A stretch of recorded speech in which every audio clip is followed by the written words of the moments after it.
Assalamualaikum warahmatullahi wabarakatuh. Kami ibu-ibu dari Brogiran, Kecamatan Sukahaji, ikut mendukung Bapak sebagai Gubernur Jawa Barat. Bapak Ayi! Yes, yes, yes! Anteni Mulyadi!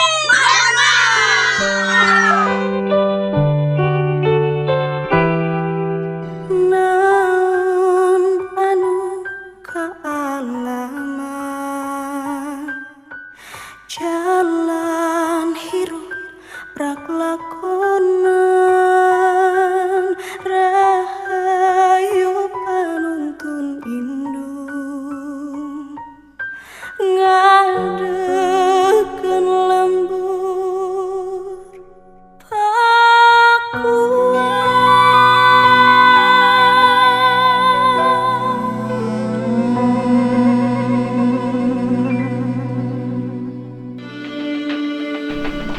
Bangun dulu, Saka. Ini ibunya. Ini ibunya Sudirman yang divonis seumur hidup.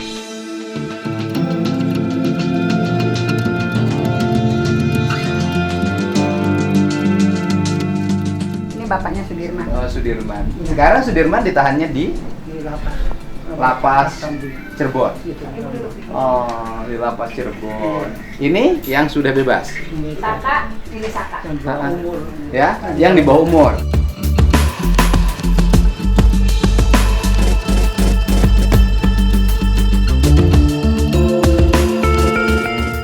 Saka bangun dulu, Sudah Saka. bebas kan?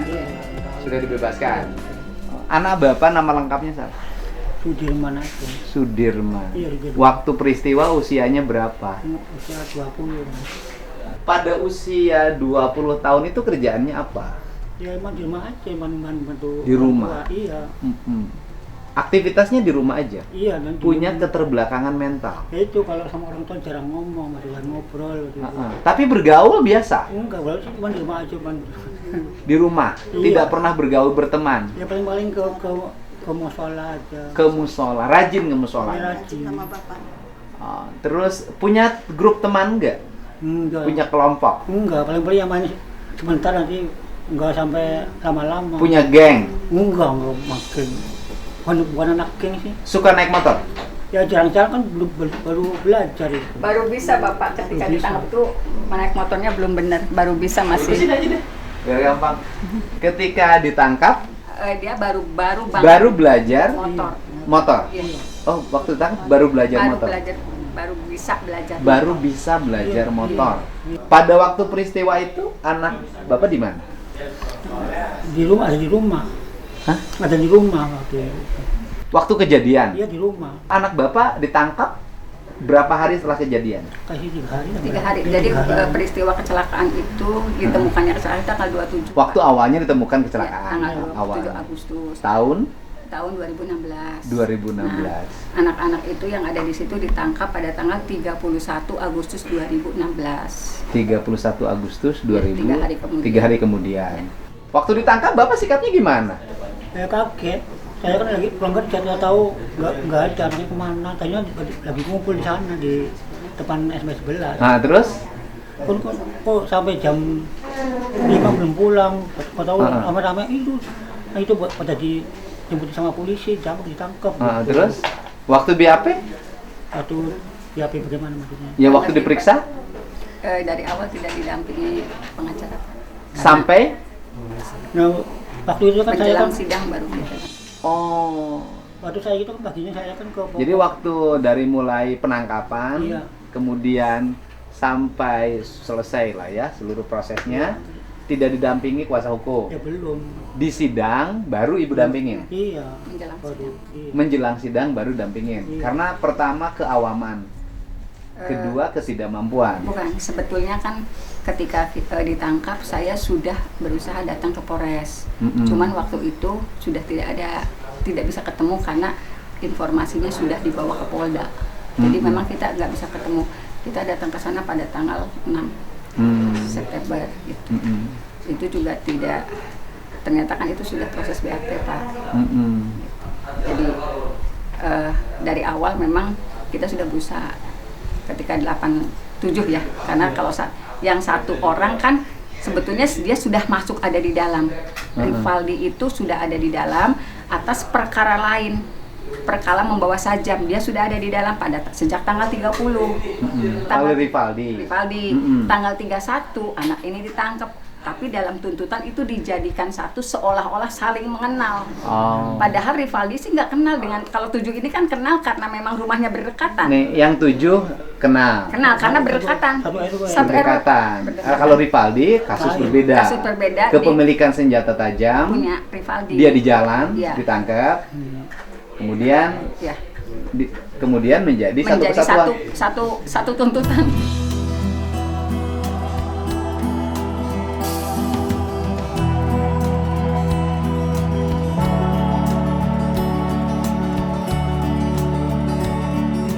Anak bapak pernah minum nggak? Enggak minum. Itu dikuatkan dengan ini Pak, saksi di persidangan yang tidak pernah minum itu Sudirman. Dikuatkan dengan Kalau yang lain suka. Ya. Anak bapak nggak pernah minum. Ya. Dikuatkan di saksi di persidangan. Pernah berkelahi? Enggak.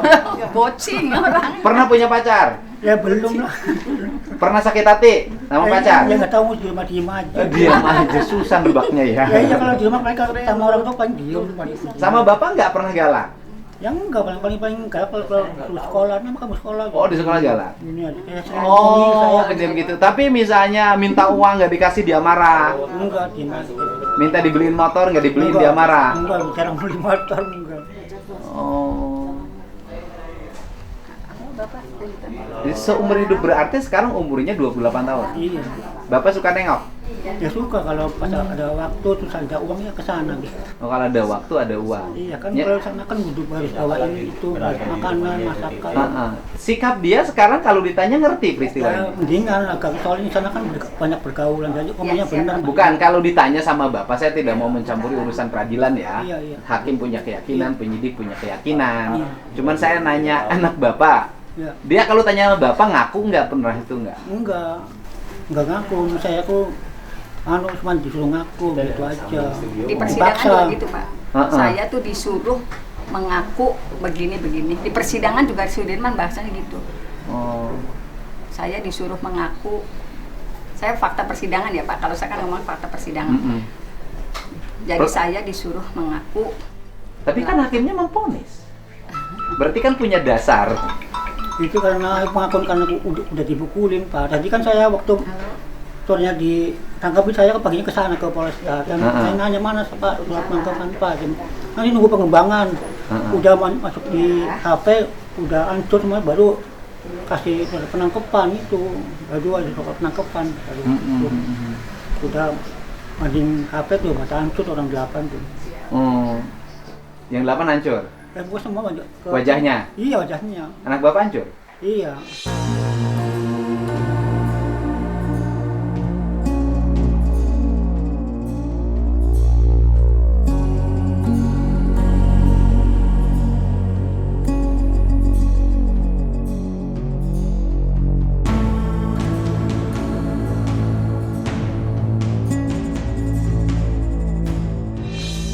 Enggak, kalau sekarang ditanya, kan sekarang normal nih kondisinya kan, Iya. anak bapak sudah normal. Iya. Barangkali ditanya hati ke hati, anak bapak merasa nggak melakukan itu? Enggak, saya sering mana, enggak saya ngakuin, enggak. Cuma saya dipaksa itu. Ngakunya begitu. Iya. Sampai sekarang. Iya. Jadi kesimpulannya, walaupun bapak anaknya sudah mendapat vonis Iya. pada tingkat peradilan tertinggi pidana seumur Iya. hidup, Iya. tetap sampai sekarang punya keyakinan bahwa anak bapak tidak bersalah. Iya.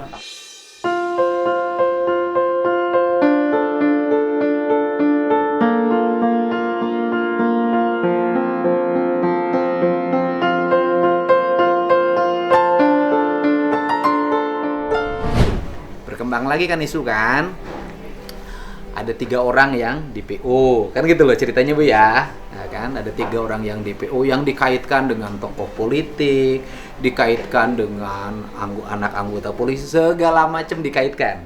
Nah, kalau saya kan sederhana, pertanyaan saya sederhana.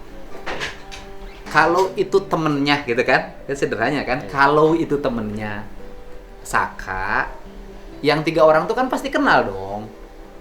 Ya, kalau temennya, tapi saya Ya, tidak ini tahu. andai Iya. kata temennya ini kan andai kata, ya kan? Misalnya itu teman, Andai kenal kan dia. Saka tuh taruhlah sudah divonis dianggap pelaku walaupun di bawah umur ya. Nah, andai kata bahwa itu temennya, pasti tahu dong yang 3 orang itu. Pertanyaan saya adalah yang 3 orang yang DPO itu tahu nggak sih? Enggak, saya tidak mengenali. Tidak mengenal sama sekali. Sama sekali tidak mengenali. Nah, jadi Saka ini berteman dengan berapa orang? Dari ke-7 tersebut hanya 1 yang tidak mengenali, Siapa? Ripaldi. Rivaldi. Yang Jadi gini Pak, kalau dari Rivaldi itu sebetulnya sudah ada di dalam tahanan sejak tanggal 30. oh yang tadi diceritakan Ya. sebelumnya. Jadi itu dalam perkara lain pemilikan senjata tajam. Tiba-tiba disangkutkan Tiba-tiba dijadikan satu seolah-olah Dengan mereka yang berteman 7 dengan orang 7 ini. orang yang baru ditangkap tanggal 31. Padahal tidak dikenal Rivaldi itu. Tidak dikenal. Kan? Nah, Rivaldi dianggaplah pelaku Pelakunya, kan? iya. Dianggap pelaku padahal dia pun kasusnya kasus yang Kasus yang berbeda. berbeda, di polsek yang Jadi berbeda. yang dari yang 7 ini ya Rivaldi tidak mengenal. Iya. Cuman kan yang bertujuh ini, yang 8 ya, 8 Rivaldi tidak Iya. mengenal, yang 7 ini temen. Ya karena rumahnya berdekatan. Satu kampung. Termasuk yang kena pidana seumur hidup. Iya. Semuanya satu seumur kampung. hidup, Semuanya Pak. seumur hidup Pak. Oh ya semuanya seumur hidup kecuali ini karena Iya. dianggap di bawah Bawah umur. umur. Nah itu satu kampung. Nah kemudian kan tadi sudah disampaikan, kandai kata peristiwa ini dilakukan secara bersama-sama 11 orang, gitu kan? Otomatis kan yang dianggap kabur itu, yang dianggap DPO itu kan pasti gampang ditangkap, Iya. ya kan? Karena pasti dikenali, pasti tahu alamatnya di mana, orang tuanya siapa. Jadi yang 3 orang ini, yang DPO ini, nama itu tidak ada, Saya tidak mengenal, Pak. tidak mengenalnya, ya kan? Namanya tidak mengenal. Nah itu yang 3 orang tuh, ini yang jelas dulu, karena jangan sampai, maksud saya gini loh, kan isu yang berkembang hari ini, ada 3 orang pelaku utama dari kasus ini, gitu kan? DPO, dan sampai hari ini tidak bisa ditemukan, sehingga kan Bang Hotman mengatakan yang 3 orang ini ya tangkap aja kan gampang. Nah pertanyaannya kan gampang, yang 3 orang ditangkap manakala identitasnya ada, manusianya ada, kan itu loh Pak, ya Bu ya, manusianya ada. Pertanyaannya adalah apakah yang 3 orang ini manusianya ada atau tidak?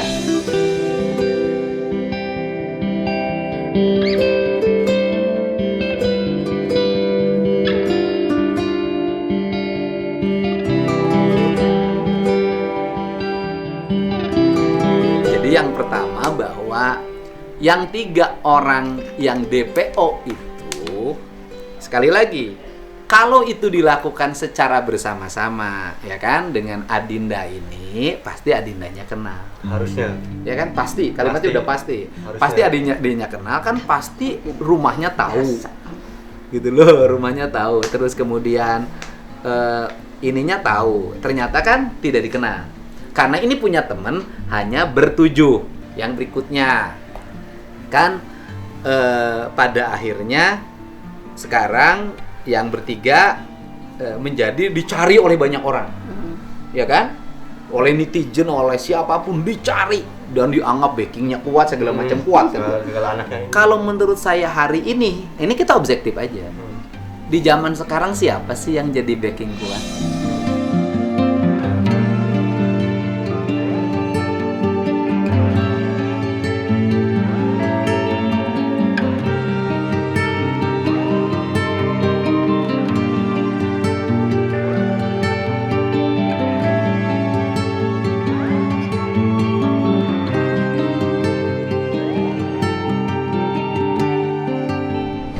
Nah, Ibu gimana, Bu? Ini hasil visum Pak.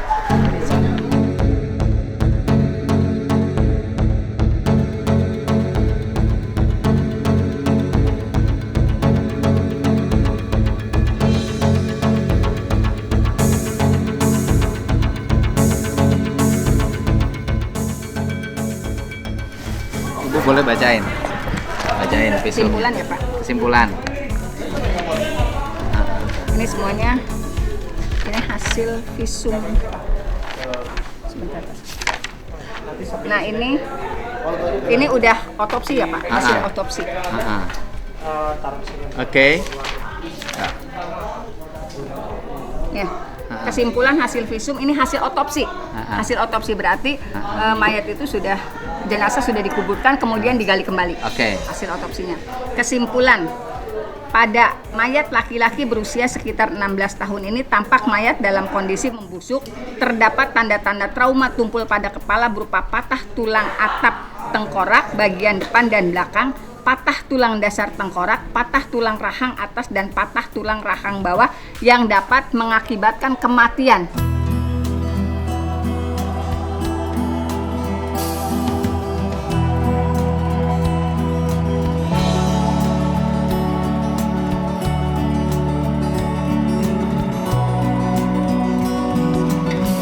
Ini otopsi Cuman penyebab patah itu karena benturan kalau di sini. benturan ya. Kalau dalam tuntutan menusuk dengan menggunakan samurai ukuran pendek ke bagian perut sebelah kiri sebanyak 1 kali sehingga akhirnya korban Muhammad Rizki meninggal dunia. Samurainya ada nggak? Apanya? Samurainya ada nggak? Nggak dihadirkan.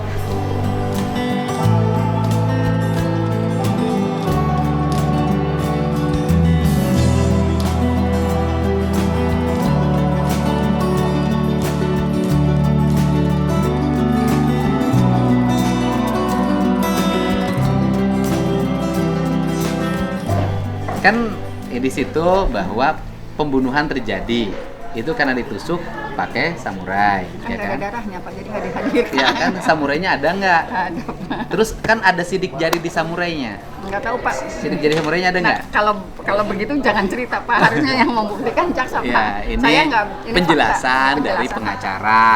Ya, gitu. Itu aja kan Bu ya? Ya. Oke.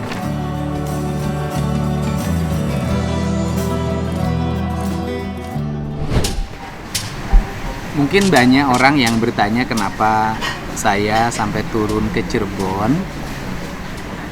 mewawancarai para pihak, dan yang pertama diwawancarai adalah pengacara dari terpidana kasus pembunuhan yang semuanya jumlahnya itu berdasarkan data informasi yang diterima itu kan 11 orang, yang baru ditangkap 8 orang, 7 divonis penjara seumur hidup, yang 1 karena di bawah umur akhirnya hari ini sudah bisa menghirup udara bebas. Yang pertama, kenapa saya harus ikut memberikan kontribusi mencari informasi dari seluruh rangkaian peristiwa tersebut. Pertama, peristiwanya terjadi di Jawa Barat. Karena peristiwa terjadi di Jawa Barat, otomatis bahwa ini bagian dari problem dari masyarakat Jawa Barat, baik problem keluarga korban maupun problem keluarga terpidana. Yang kedua, rasa penasaran saya yang paling utama adalah dengan berita 3 DPO yang selama 8 tahun belum bisa ditemukan.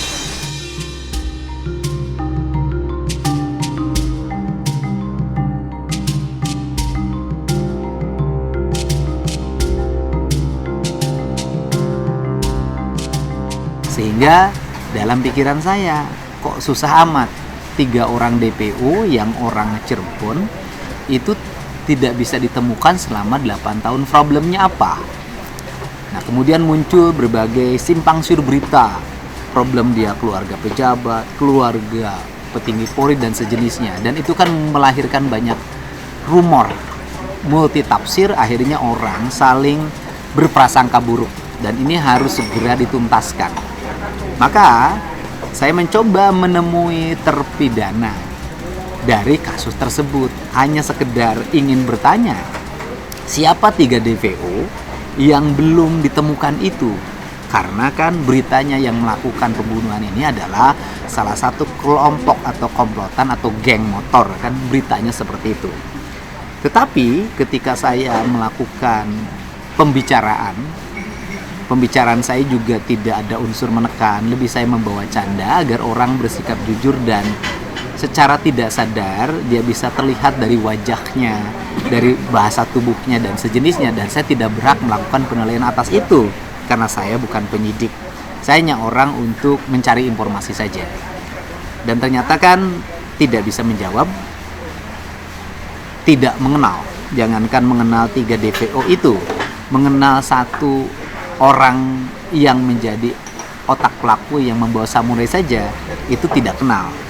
Karena mereka menurut pengakuannya itu bertemu ketika di forest dengan kasus membawa senjata tajam dalam bentuk samurai. Itu kan pengakuannya. Nah, kemudian yang 7 orang itu merupakan satu kampung dan bersikukuh walaupun dia sudah menjalani pidana penjara, tetap mengatakan saya tidak merasa dan tidak mengenal. Karena tidak merasa dan mengenal itu, yang menjadi saksi kunci dari peristiwa itu kan 2. 1 Aep, 2 Dede.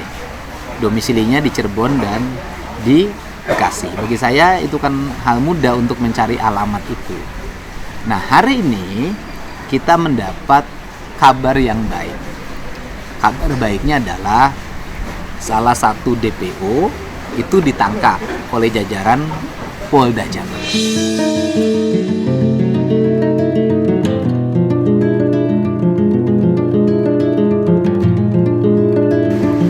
DPO itu berinisial, nih kita lihat beritanya, Pagi alias Terong, Peggy.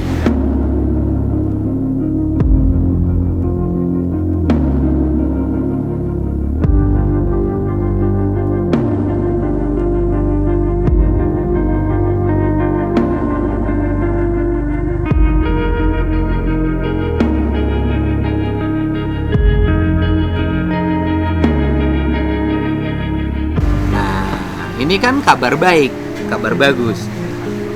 Apabila yang ditangkap itu adalah DPO dari kasus pembunuhan Egy dan Vina, maka di situ nanti kan akan terkuak peristiwa yang sebenarnya. Kalau mereka sebuah komplotan dan nanti DPO-nya mengatakan bahwa yang 8 orang itu bagian dari komplotan dia, bagian dari kelompok dia, berarti masalahnya selesai. Bahwa terpidana menjalani hukuman sesuai dengan perbuatannya.